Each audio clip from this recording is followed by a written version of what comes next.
Welcome all. I'm Russ Lewis. I'm a lecturer in the Department of Computer Science, and I'm making this video because I know that a lot of us, maybe all of us, are going to be facing the need to live stream our lectures. The university has been talking about the plan for the fall, and amongst the various things that have been considered, one of them is that we're going to be having in-person lectures, but with some sort of reduced capacity in order to allow appropriate spacing, which means that some of our students may be online. And I know that for a lot of people who've never live streamed a lecture before, it's a little bit daunting to think about how are you going to adapt your style so that your online students can see everything that your in-person students are going to see as well. Well, I've been doing this for 5 years. It just so happened that I decided to record my lectures while I was lecturing normally. And so I've spent a lot of time thinking about how can I integrate the whole experience into a video production that the students will be able to see. Doesn't take me a lot of time to create, but the students who are online watching the video will see the same experience as the students who are here in the classroom. And so I thought that I'd make this video to kind of show you how I make it work. If you want to do what I'm doing, that's great. If you've got another plan, I'm great with that too. But I thought I'd offer it for those who might find it interesting. All right, to start with, I do recommend that you use the classroom computer. And I know that's awkward. I bring my laptop to class every day just in case. And it would be really nice to be able to just set up your laptop here. It's already got your software all pre-configured. All your files are on it, and that's beautiful. You can even install Panopto on your laptop, and you can record things live. But there's going to be a couple of different problems with that. First of all is the audio problem. So when you're sitting in front of your laptop, you're going to get good audio. But of course, if you wander over to some other place in the classroom, or if you're like me and you like to go up the aisles in order to keep the students in the back of the room engaged, well, now you're a long way away from your mic. The students who are online are probably not going to hear you at all, and if they do, it's going to be terrible audio quality. Now, every classroom has a lavalier mic. You're seeing I'm using this kind of ridiculous headpiece. That's because I need to record it for myself. They actually have something much better down here in the cabinets. Now, in every one of the rooms, it's arranged a little bit differently, but in every room I've ever taught in, there's a cabinet somewhere you can find that's going to have a computer. It's going to have a drawer or something like that. This is the lavalier mic that they provide in every classroom I've ever been to. This lavalier mic is connected to the house audio. So if I turn this on, I was playing with the levels earlier today, so I may have messed it up, but no, you can hear it. So if I turn this on, it comes through on the house audio. But the important thing that it also does is it comes through the classroom computer. And so when I'm using this in a real classroom situation, I've got it clipped onto my lapel, stuffed into my back pocket, and now I can wander all over the classroom. I like to be all the way back in a room sometimes, maybe all the way to the back row, because then these students can stay engaged. Now with our COVID restrictions, maybe we're not going to do this. Maybe we're not going to get into the rows. But I bet that I'm going to be wandering the aisles. And because I'm using a radio mic and it's hooked into the recording, or I'll be able to hear everything I say on the recording. Now the second thing that's real important is the ELMO here. Almost all rooms have ELMOs. If you're teaching in a room that doesn't have an ELMO, then ask UITS to put one in. I can't speak for what budget they have, but they work hard to try to support us. ELMOs are wonderful because I can draw pictures, and it's visible to everybody on the overhead. So let's turn on the overhead, get my gear. Every time I come to class, I've got this envelope, which has a couple of dozen sheets in it. That's my scratch sheets.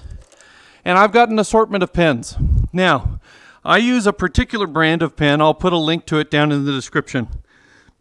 You may not be as picky as me, but for me, I don't like using the ELMO with ballpoint pens because in my experience, they don't really read all that well. On the other hand, I've tried to use Sharpies, and Sharpies just bleed through, and it's no good. Let's get the document camera turned on so that everybody can see it. I don't know this classroom real well. I'm just using it for a demo here, so I'm sure there's a setting for the overhead lights that doesn't wash this out so much. Let me try the options. Well, this is an interesting setting. This is not what I would use when I was normally lecturing, but it might be good for the ELMO. Usually an ELMO has an option for turning on an overhead light. Let's see if this one has it. Ah, it does.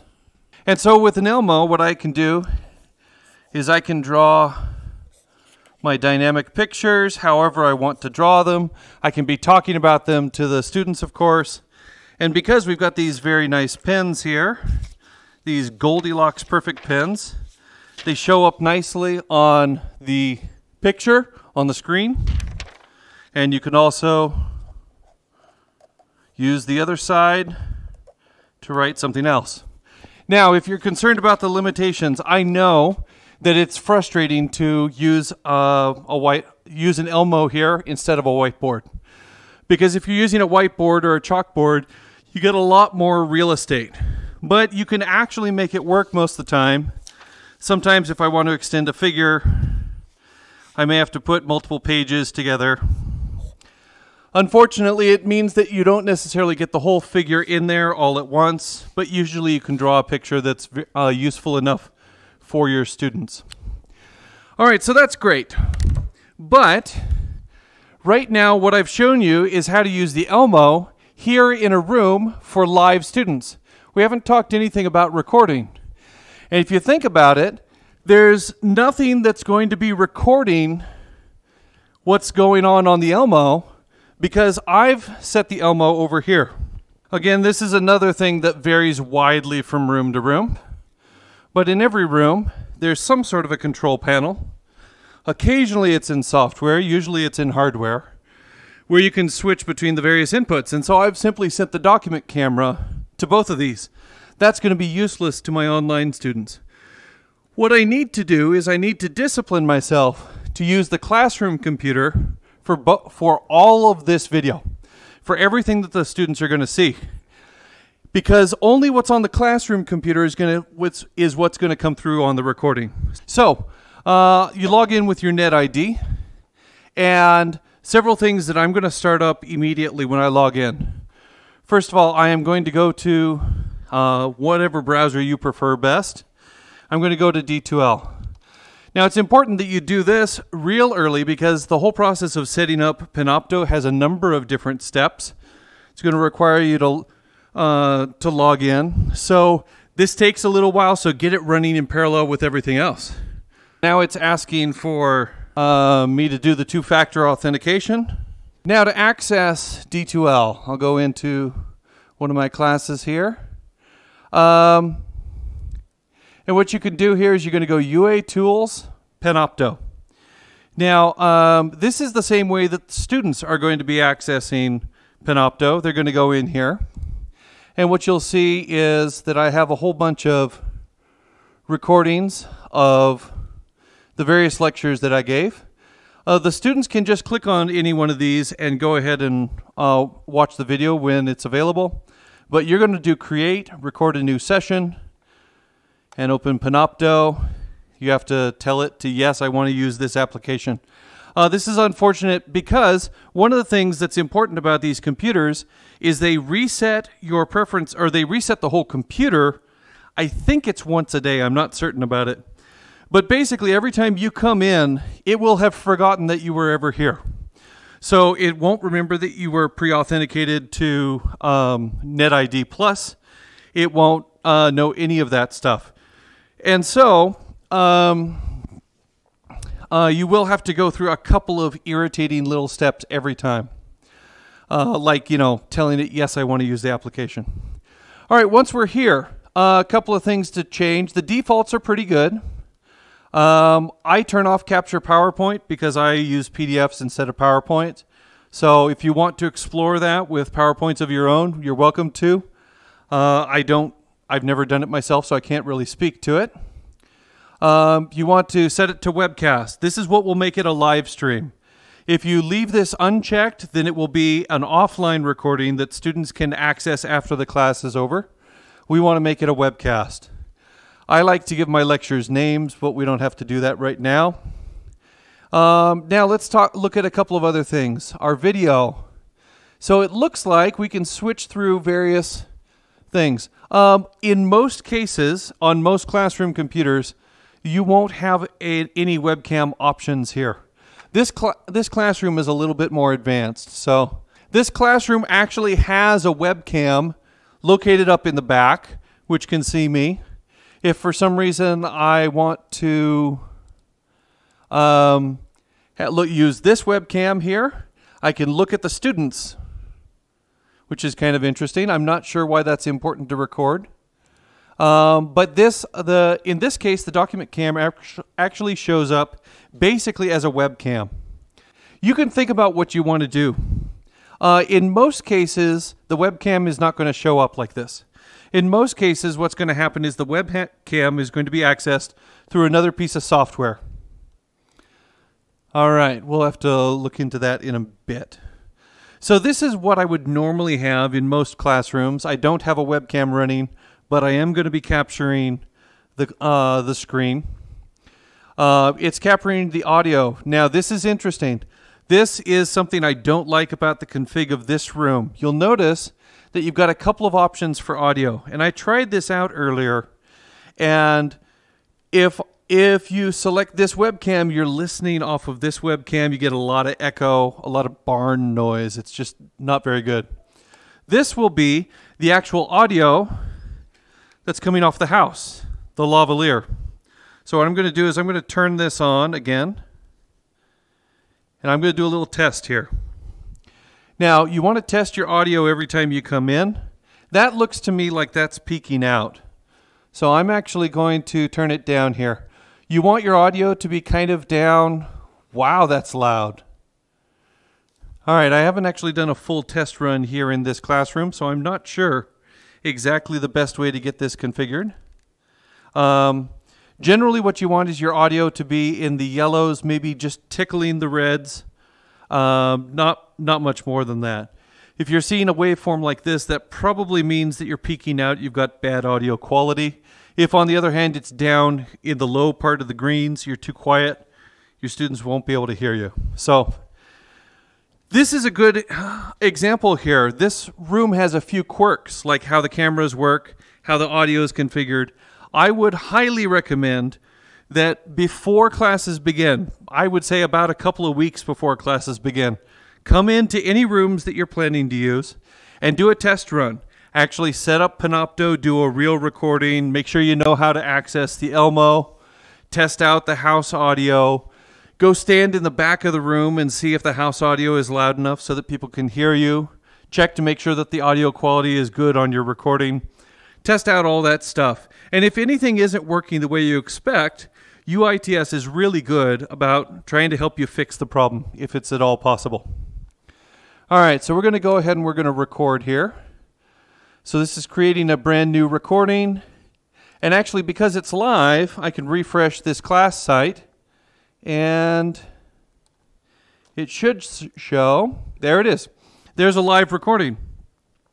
And so my students now can log in and can actually watch this video as it runs and can actually respond to it. So I've been hinting about the fact that we need to get the ELMO as part of the classroom experience. So remember that what I said here is that what we put up there on the classroom, or what we put on the overheads, always needs to be the classroom computer. I don't ever put anything else up there, because whatever the classroom computer is seeing is exactly what my Panopto users are going to be seeing as well. So we have to get the ELMO on here. Now, for most of these classrooms, there's going to be a piece of software called ImageMate, usually right here on the desktop. And you can just open it up, and it will show you exactly what's on the ELMO. It's quite nice. You can now you can have your slides up, and you can Alt Tab over to ImageMate, and you can draw pictures, whatever you want. This room is a little bit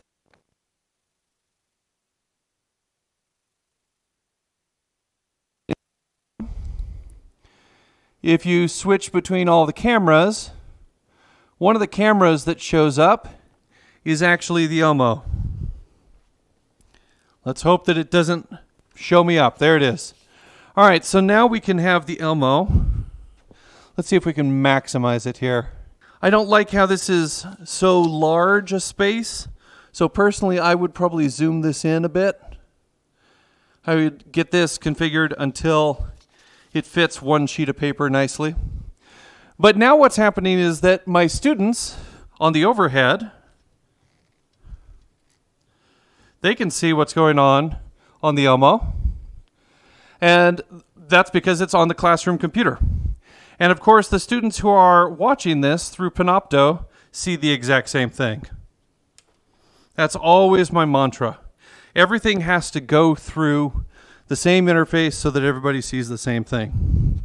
A couple of caveats and things to know about. First of all, if you're using ImageMate, ImageMate has a bug.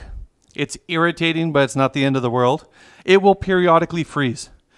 If your students suddenly call out to you, hey, we can't see what you're drawing. They see that you're drawing, but nothing's changing on the screen. It just means that it's frozen.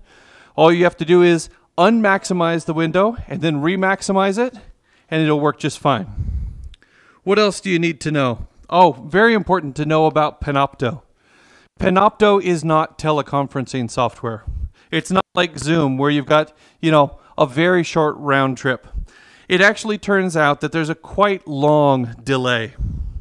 So what I'm going to do here is I'm going to bring over my laptop. All right, so here's what I'm going to do. I'm running Panopto on the right-hand side. That's the classroom computer. Over on the left, I've got my student experience. And so I'm going to go in here, go to Panopto, and I'm simply going to log into this video, and I'm going to see what the lag is like. All right, so what we'll do is we'll say 3, 2, 1, mark. 1, 1,000, 2, 1,000, 3, 1,000, 1,000, 28, 29, 1,000, 31. 1, 1,000, 2, 1,000, 3, 1,000, 4. What was our lag? We had a 30-second lag from the moment that something happens on the classroom computer until it becomes visible to a student over here. Order of magnitude, it's usually about 30 or 40 seconds. This means that if you're thinking about doing interactive questions, which are obviously very, very good idea when you're teaching, you're going to have to remember that all of your students who are viewing this online are going to have a 30-second delay on anything you ask. You put up a clicker question, what you're going to see is everybody here in the room is going to answer pretty quickly, and then there will be this long 30-second pause, and then all of a sudden the online students will start to answer. So you just have to be aware that when you're using Panopto, you're not going to get fast synchronous communication with the students. It's better than them not being able to be part of the lecture at all, but it's not going to be synchronous. Now, the other thing, students can type messages here. Hello, instructor. All right, so from my student experience, I just sent a message. It shows up here on my classroom computer. Now, that's great, except that most of the time, I'm not watching the classroom computer. And so it might be worthwhile to plan ahead and to have a TA who's going to be watching the Panopto interface for you, so that when a message comes up, they can say, hey, somebody just asked X, Y, and Z, so that you can notice that it happens. Again, it's not the most perfect interface, but on the other hand, it's probably better than the Zoom bombing that some people had to worry about during the spring semester. I almost forgot one more important thing that you need to deal with: laser pointers. Laser pointers are great because you can just point them at the screen. You can just point to whatever you want. That's great. Students get to see that if they happen to be in the room. But that is no good if the students are online. So when you want to point at something, you're going to need to point at something using a mechanism that the recording can catch. And for that, I recommend a slightly more expensive laser pointer. There's a couple of variants that I've used. This is the one that I like best. This actually has a little nub on it that I can use my thumb with. Now using this nub, I can move the mouse around on the screen. And so now I can point at whatever I want to. I can even, although sometimes it's hard to be precise, I can even go click on things. I can't type anything, but it works. This one takes a little bit of learning to do, but I'm a big fan of it. I will put a link to this in the video description. This is another thing I've tried here. This one's a little bit less expensive. This one is a motion sensitive mouse. So now by twisting my wrist, I can point to various things, or I can actually move by gross motor movement of my wrist. And when I don't want it to move, I can click the button to disable it, move all I want, and the mouse doesn't move around. I don't know which of these you prefer. I like the one with the nub better. It works better for my style, but maybe you like this one. They both work pretty well for doing recordings. And why do I do this? Remember the mantra. Anything that you want students to see has to be on the classroom computer. It's not enough to just be on the overhead projector. It has to be on the classroom computer. So if you've got a habit of pointing with your laser pointer, if you've got online students, you're going to have to break that habit. Another thing to know about.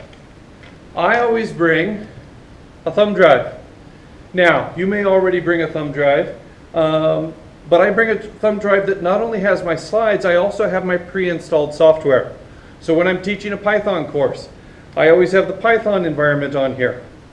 One of the first things that I do right when I'm logging in, I always plug that thumb drive in, and then I get started installing all of the software that I want. Remember that these classroom computers are reset every, well, I don't know when they're reset. I think it's once a day.